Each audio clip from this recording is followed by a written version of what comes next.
Hello, स्वदेशमा तथा विदेशमा रहनुहुने सबै नेपाली जनहरूलाई मेरो नमस्कार।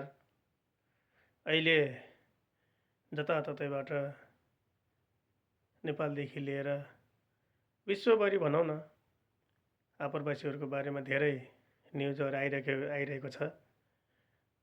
यसैमा क्यालिफोर्नियाको लस एन्जल्समा जुन आप्रवासीहरूले घटना घटाए त्यसले सबैलाई तर्सित नै बनाएको छ र खास गरी हाम्रो नेपालीहरूलाई म भन्न चाहन्छु, सेफ मोडमा बस्नु, सेफ मोड भएर काम गर्नु, अत्तालिएर कुनै पनि त्यस्तो कदम नचाल्नुहोला। समयसँग सबै ठिक हुन्छ। अब यही कुराले आफन्तजनहरूलाई नेपालमा पनि धेरै दुःख महसुस हुन्छ।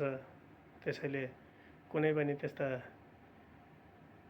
कुराहरूमा संलग्न नहुन म नेपाली दाजुभाइहरूलाई सबैलाई आग्रह गर्दछु।